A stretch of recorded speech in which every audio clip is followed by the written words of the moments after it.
Health and wellness are more than a destination. They are a process and a journey of personal choice. Come hear from people out in the field, doing the work, bringing health and wellness to many.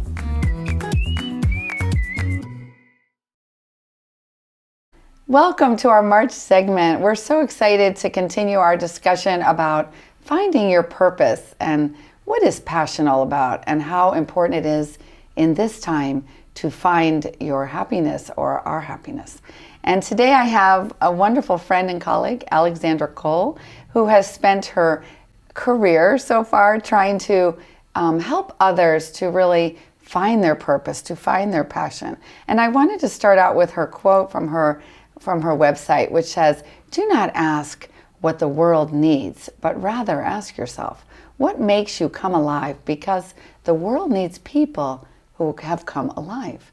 I love that, Alexandra. Tell me a little bit about yourself and what brought you to this work and how you became an entrepreneur at such a young age. I mean, it's really impressive. Well, that could be a long or a short story, so I'll try and end up somewhere in between. Okay. But I was born in the UK and raised mostly in the Netherlands.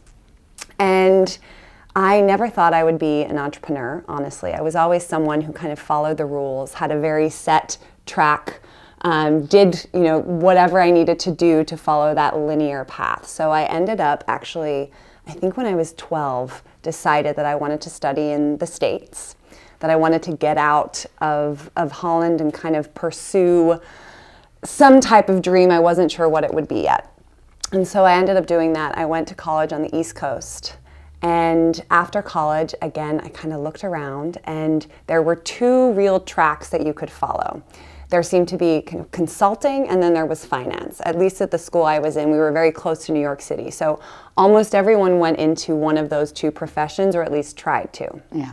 And so I got a great job in management consulting in New York City and I moved there and I very quickly found myself working 16-hour days. I was working on the 19th floor of a huge building in Times Square. Oh my goodness, that's crazy. It was crazy. And I was learning a lot. And I was surrounded by amazingly brilliant people, many of whom I'm still close with today. But there was definitely something missing. Wow. And most of the time I didn't even want to let myself ask what was missing. I just knew that I wasn't really content or wasn't really pursuing what it was that would allow me to come out into the fullest expression of who I was and what my talents were. So fast forward a few years and a friend of mine actually moved to New York. Wow. And we started talking about this shift that we were seeing amongst our peers who were leaving these corporate jobs to work for startups where they felt a greater sense of purpose, more ownership over their work. Wow. And we were also seeing these same peers of ours start to purchase products from brands that had a story to tell or a very clear mission. And we were wondering why none of these large institutions and corporations saw this shift happening and knew how to respond. They were all continuing to communicate with us in the same way that they had for decades before, amazing. And it wasn't resonating. And so we decided, if not us, then who? So we created a curriculum or a course called the Millennial Mindset, wow. which kind of walked these companies through how we think, how we talk, the why behind a lot of what we do, what our motivations were for those behaviors. And we started knocking on doors. First, we started with financial services institutions. Wow. And we showed up and we said, "Hi, we'd like to talk to you about millennials." And I think for the first few months, they were like, "We're not at all interested." Oh, so we pivoted, and our first client, so at this point I actually left my job in management consulting to start this company with my friend. We called it Purpose Generation, as the generation who is seeking this greater sense of purpose. Yeah. And our first client was Campbell Soup Company. And they were wondering, their main client was a 45 to 65-year-old female who was providing for her family. And they realized, we're in a decade from now, we're going to actually have to appeal to who is now the 25-year-old, and she wants very different branding, very different products. And so we were helping them kind of solve that puzzle. And throughout the years at Purpose Generation, we were having a lot of conversations with millennials. And what kept coming up was this idea of finding my purpose or seeking purpose and not knowing where to start. And I recognized this because that was me just 1 or 2 years prior. And even at the time, I think I was still trying to figure out what my purpose was. And I had an aha moment one day when I realized, like, all of the content out there today on purpose is quite ethereal. It's, sell your belongings, move to some far off island and meditate for 10 hours a day, and you'll know what your purpose is. And I'm a very A-type personality myself, very practically oriented. Yeah, you're very practical. I know that about you. So it was really That's hard. A good thing. It can be a good thing, but when you're talking about something that is a little bit maybe more spiritual, it's difficult to approach that in a practical way. But I thought, we've been helping these companies articulate their purpose. What if we could apply some of the same frameworks to individuals? Wonderful. And so that's what I started doing, and created this little workshop at the time called Find Your Purpose. And I started doing the workshop amongst peers, in co-working spaces, at some of our clients as well, and got some really good feedback, and eventually turned that into an online course. And then earlier this year, I started writing a book about it. Amazing. And have kind of been doing more one-on-one coaching. And so really the premise is helping people design their life around what matters most by creating this step-by-step roadmap to finding your purpose. That's wonderful, Alexandra. Tell me something more about purpose. I think you have answered my question about the millennial generation, because I think it's truly a new time, and I think the new kids are searching for something more. But purpose, what is the difference in your mind between the word purpose and passion? And why they're so related, and why they need to be together, actually? It's a very good question. And I think those two words get used interchangeably sometimes as well. But to me, the definition of purpose is almost the sweet spot. Imagine kind of a Venn diagram, right, with 3 circles. And it's the sweet spot at the center between your talents or your strengths, like your God-given skills. Yeah. Your passion, so more of your interests, and then your potential to contribute. And so I think passion is definitely an element of purpose, but it's not everything, because there's a lot of different things we can be passionate about. But when it comes to your purpose, to me, the biggest difference is it's something where you feel like you are contributing to the world in some way, shape, or form. You're making an impact. So it's like a mission.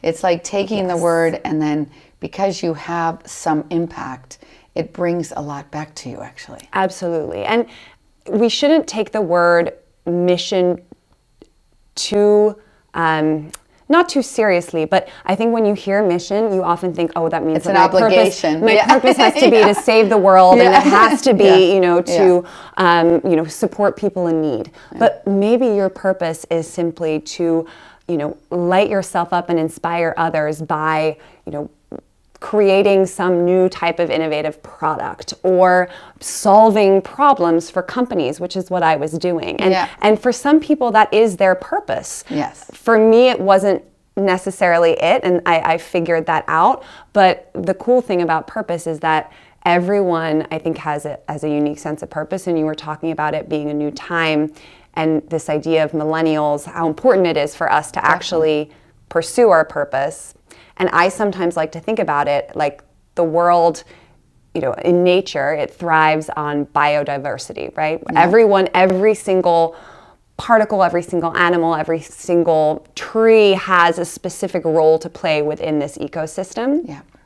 And I think we humans over the past few decades have started to try to all pursue the same exact goals because those were praised or put on a pedestal. And as a result, we're losing that biodiversity just amongst humans. And so it's the creativity. Yeah, the spark of being unique. The spark, and we're all kind of, like I said, there were two paths, right, when I graduated college, or that's how it felt. Yeah. But in reality, there's thousands, millions of paths, right? So why are we focused on those two? Yeah. And so I think it's so important for people in my generation to start to open up their minds to really listen to what lights them up individually without feeling pressure from societal norms to do what they should or what looks good on a resume. Because otherwise we're going to lose this magic that we have the potential for creating. I love how you say that, magic. And you know, maybe some viewers are thinking, but I have to survive. I don't have time to pursue my passion because I have to pay the bills and I have to do all this work just to get, just to pay my mortgage and all the things that I have to do. How many people have that belief system? So many people. So how can you help them, Alexandra? Well, I think the other thing about purpose is it's not a specific vocation. Like your purpose should be almost like a North Star that can be consistent no matter what your job title is. So you can be living in accordance with your purpose, whether you're, again, a management consultant, whether you're an Uber driver, whether you're a chef, it doesn't matter. You could actually have the same purpose. So I think first we need to let go of that. Yeah. And then two, I think there's a group of people that have to derive their sense of purpose from their primary job, from their 9 to 5, let's say, and then a group who don't necessarily have to derive their purpose from their work, but they find that sense of purpose elsewhere in their relationships, in their hobbies, whatever that might be. And it's just important for you to, I think, get clarity around what that is and then create enough space and time for you to connect with that purpose. Again, it doesn't have to be in your 9 to 5. It can be elsewhere. It's just, I think, acknowledging what that is and getting really specific about it, and then intentionally making time to do something that feels right. That feels right. Well, I know, like in the way that we teach in the course, that and the way I believe, I think when you're in your purpose, you're in your heart. And people who are in their heart, the heart is a huge magnetic field. And when we're in our heart, we have just more power. We're more in our soul. And that's so interesting. Now, not everybody's comfortable with that because not everyone has practiced it enough. But it is a practice to be in your heart, actually. 100%. Yeah. And that's, I think, I wish more people were able to connect with that part of them, right? Because exactly what I was talking about, people doing what they think they should or what, that's all being directed by the brain, right? By the head. And that's where you start losing touch with your soul, your heart, whatever you want to call it. And so a big part of my method in finding your purpose is journaling, because I feel like sometimes that's a really beautiful way to get out of your head and into your heart. Like asking yourself questions and responding. And it's almost like connecting to that inner voice. Yeah. So Alexandra, I was just thinking as you were speaking, it's really interesting when I reflect on my life, how, at some points you really don't know where you're going, and a purpose can sort of feel foggy, or it actually can get muddled. And even if you thought you knew at one point, this is what I want to do and this is my purpose, you change. Yeah. The process of life changes us. So I would just love you to address that, because it's not like you always arrive like forever somewhere. No, you're right. And it's funny, I like to, I think, disprove a few myths around purpose. And one of them is that purpose is this destination, that you arrive there and then suddenly your entire life is going to be fulfilled, make sense. So I actually like to think about purpose as, again, this kind of North Star. And imagine you getting into your car, and purpose is really what you put in your route guidance, right? You put in, I'm headed towards purpose, and there's a highlighted route, essentially. And that highlighted route is maybe the most easeful, peaceful route. And sometimes you'll be cruising along on that highlighted route. And sometimes you won't hear that root guidance. You won't hear whatever her voice is. Some people have like the British voice and other people have, you won't hear her voice as clearly. And so you may take a wrong turn. Now that highlighted root is always there. So what I think the most important part is learning to reconnect with that voice. So when you feel like you're getting a little bit off track, you can come back to that highlighted route. But in reality, your life is just going to be a constant ebb and flow off and on to that highlighted route, but always with that kind of North Star of where you're headed in mind. But life wouldn't be any fun if we just made it there and it was done. Of course. Yeah. And being healthy and having wellness is about, what we believe is that there are a lot of choices in this. It's not that you're just a victim of your life. You have a choice. So part of what I love that you said is as you're going through life and you're weaving in and out, you actually have choices in this path. And you have to pay attention actually to where you're going to go. And so if people just would pay more attention perhaps, then life would be flowing a lot better. It's so true. And I think the amazing work that you all are doing with wellness is the clearer your vessel, right? Yes. The easier it is to pay attention to that voice, and the easier it is to course correct. And I think with all of like chronic illness and disease, all of that is just blocking that channel, right? Definitely. So it's very important to do the work and to start with the things that you can more easily control, such as the inputs you are putting into your body. Absolutely. Because that is going to be what, again, helps you to more easily tune in to where you need to go. That's so true. Now I really want to know more about your business, what do you do? It's called The Purpose Playback. Can you tell me more about it, actually? Of course. So I have almost two businesses, really. So Purpose Generation is the consulting firm that works with the large corporates. And then the Purpose Playbook, which we're talking about today, that is more of an individual type of business. So I work with smaller groups of people or one-on-one to help them use this, step-by-step roadmap to identify their purpose and then design their life in such a way that they're able to live out that purpose more effectively. Amazing. And so what that looks like is we've kind of designed almost a methodology essentially towards getting there. And like I alluded to earlier, it starts with this process of just getting out of your head and into your heart. And one of the ways I do that is through journaling. So I'll ask a number of questions and give people a certain amount of time, usually about 90 seconds, to respond to that question. And it sounds a little strange timing people, but it actually, I think, allows you to get to the heart of the matter a lot faster. And people are often more creative when they're actually constrained. So it's true. They just like get right to it instead of like dwindling or wasting time. Or, and this is the biggest mistake people make, right, is writing down what they think other people want to hear. So they write down what, if someone were to read what they were writing, they'd want it to look good. Yeah. And my biggest thing is don't self-edit and don't question whatever it is, just get it on paper. So we'll ask questions such as, what did you love to do when you were a child? And what is the thing that people come to you most often for advice on? What are some of your biggest contributions to the people you love in your life?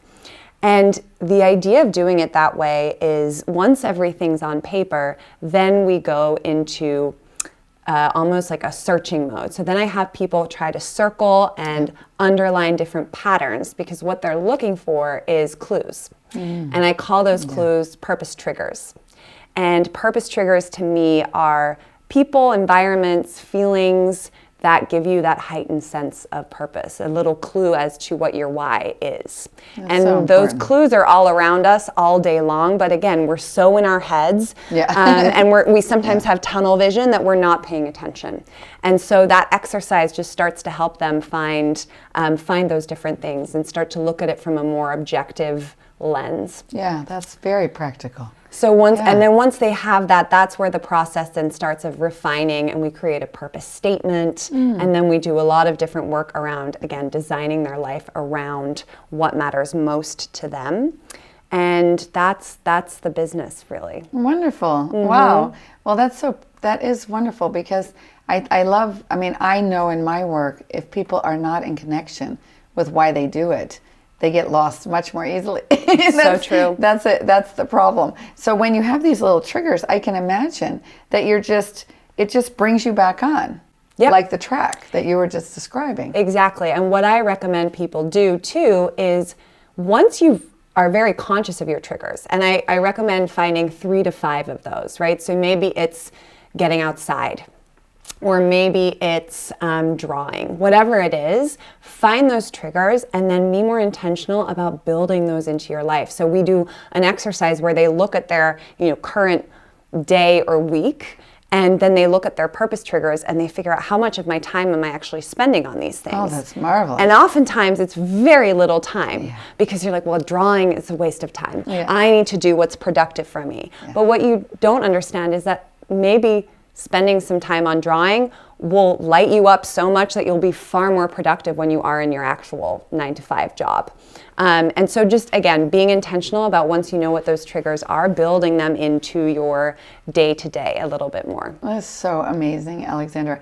I wonder, so what are some steps that people can do on their own? Mm-hmm. If they, I think that we're going to talk more about this course that you have because I think it's wonderful. But on their own, just today, just to be more in alignment with why they're here and what their purpose really is. Yeah.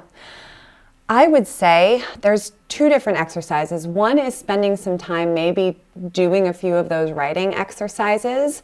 So just finding a quiet spot, pen and paper, and just answering that question of what did I love to do as a child and what makes me lose track of time. Good. That's another one, because that's, again, when you're really out of your head and in flow. And just start to notice what comes out. And without judging it, pull out at least one purpose trigger from your response right there.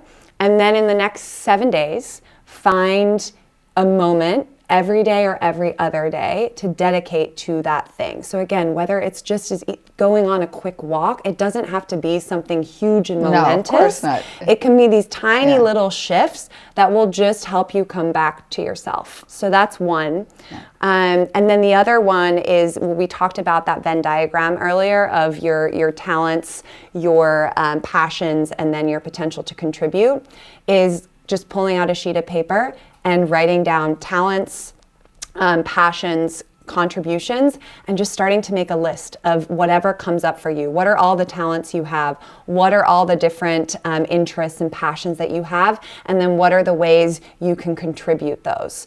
And just taking a look at that list and seeing if you can find those intersections. That's wonderful. I think coaches help people to do that. 100%. I believe in one-on-one help with these things. I think it's good to try to do it at home, but I think it's also very important to get guidance, because when you get an independent person who's not necessarily your friend, who's just an independent person there as a sort of feedback channel, it's so helpful, because sometimes we don't see everything. No, it's so It's true. difficult. It's really hard. Yeah. And I think that's why I've started doing more of the one-on-one coaching too. And what I notice in those sessions is people just need you to hold up a mirror for them. Yeah. And then what they also need, what a coach can do very effectively, is almost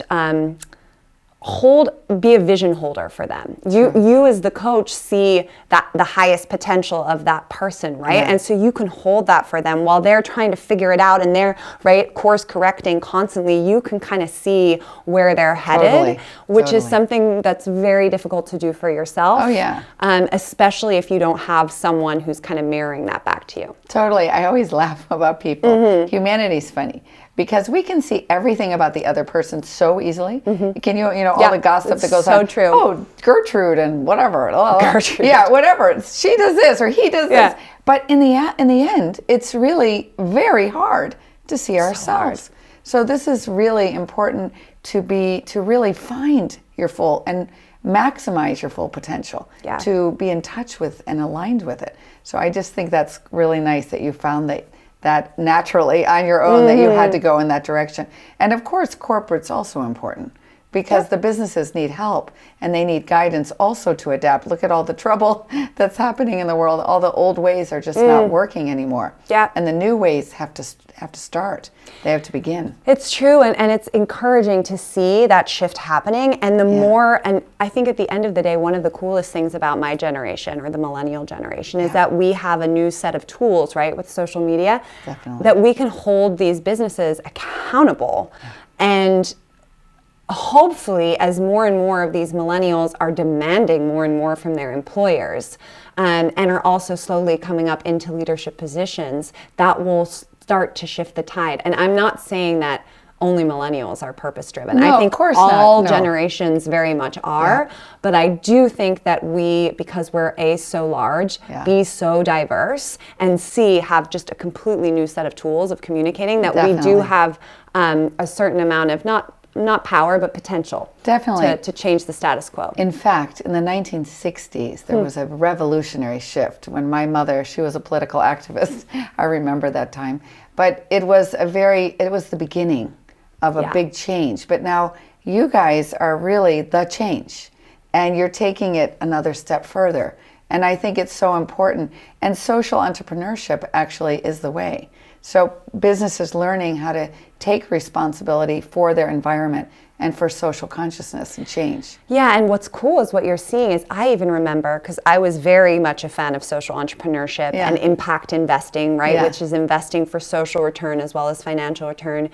And about 10 years ago, I remember it was still very much a niche thing, and it was very obvious. You took a social entrepreneurship class, or you were a social business. And what's cool to see is nowadays it's almost becoming an inherent part of businesses, and they have to have that type of social responsibility in order to even survive. And I think that's going to get stronger and stronger if you look at the generation after us, right? Totally. The Gen Zs. Yeah, exactly. They're all activists naturally, and they won't buy anything unless it's from a company that actually is socially responsible and environmentally friendly and sustainable. And so it's cool to see how quickly actually that shift is happening. Yeah, this is a real shift in consciousness, actually. Totally. It's beautiful. I want to ask you why your approach is so unique. Like, why is it different than other approaches? And this isn't to say that my approach is better or best at all. No, of course not. But I kind of designed this methodology out of a necessity for myself. Like I said, I thought all the existing content out there just wasn't as relatable or practical for someone of my age who had to make a living, right? And couldn't afford to move to some far off land or travel the world, and wanted to find purpose where I was in that moment. Like, I didn't feel the need to radically shift everything and quit my job. And I knew that was probably the case for a lot of other people out there too, that they wanted to connect more to their true selves, but they didn't necessarily want to turn their lives upside down to do so. Exactly. So this method, what's unique about it is that it allows for that, and it allows you to make those small shifts. Sometimes they can be monumentous, but overall it's these just tiny little course corrections that over time are hopefully going to just allow you to live a more, again, aligned life without as much friction and without this feeling that you're constantly trying to live up to some set of standards that someone else came up with that don't actually apply to you, but you've become conditioned to want to live up to them somehow. That's beautiful, Alexandra. Well, that's exciting. I want to take a little look now at Alexandra's work. I'm just taking this off the website so you can see a little bit more about her business. Let's take a look. Let's be real. Who doesn't want to live a more purposeful life? Research has shown that people who have a clear sense of purpose not only live longer, but fuller lives. They're happier, enjoy better sleep, spend less time at the doctor, and have better relationships, just to name a few. What if I told you that you could find your purpose while sitting on your couch drinking a latte, or a glass of wine for that matter? Have I piqued your interest? What will you learn? Well, you'll make sense of all the clutter up here to discover what truly lights you up in here. What really matters to you? And then you'll learn how to design your life around that. How are we different? Simply put, we cut to the chase without cutting corners. We know the whole concept of finding your purpose can feel a little woo-woo, but our approach is inspired by the frameworks and processes we use with our Fortune 500 clients. And as you can imagine, woo-woo doesn't go down very well there. So we break it down into manageable steps and offer a structured approach to finding your purpose that delivers real results. So Alexandra, let me just ask you one last question. What are the biggest obstacles people have in finding their purpose and their passion?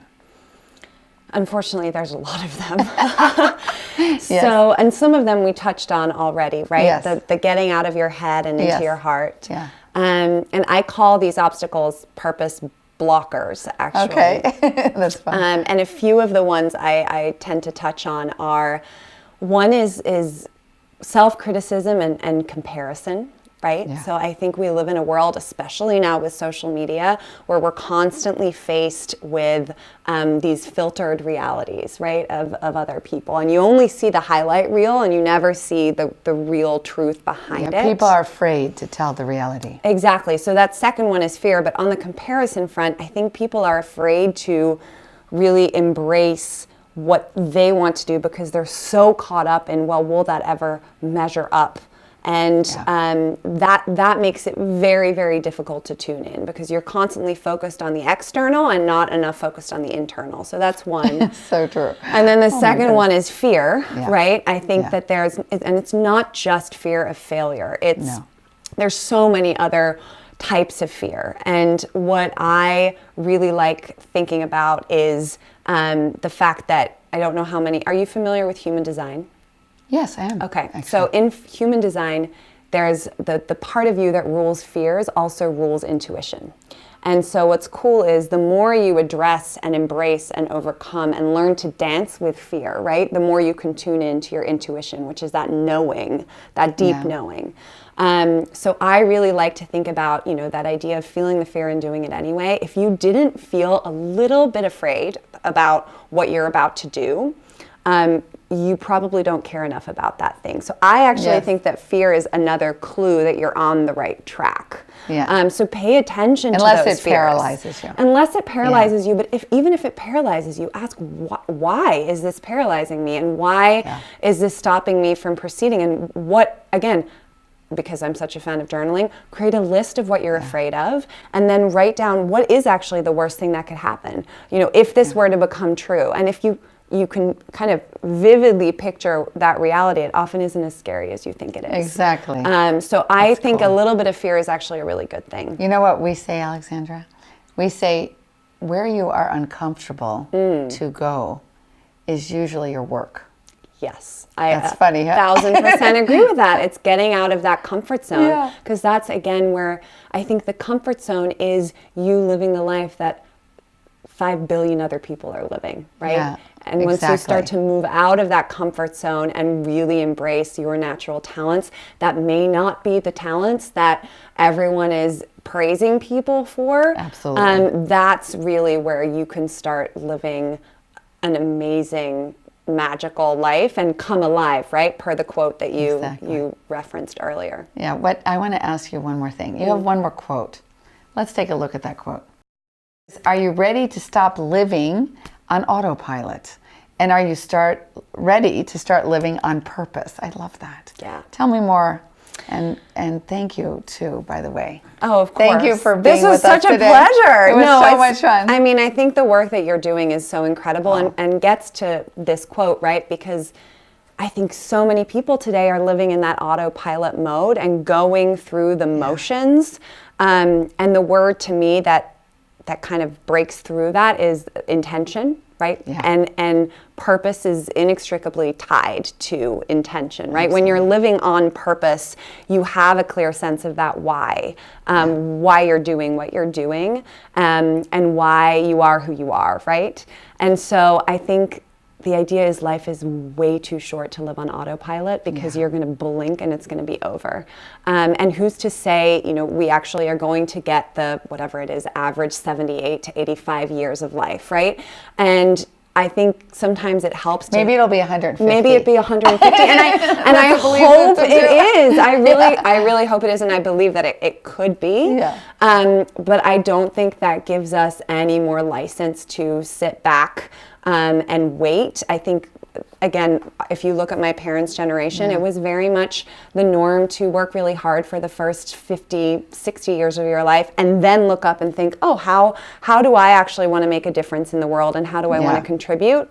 And I am of the belief that people should start doing that a heck of a lot sooner. So the sooner you can get off of autopilot, off of that kind of ladder or linear path, and into a space of intention, I think the world would be a better place, but you would also start enjoying your life a whole lot more. Yeah, and part of actually why we're here is to enjoy life. Yeah, couldn't agree more. Thank you, Alexandra. Of course, thank you.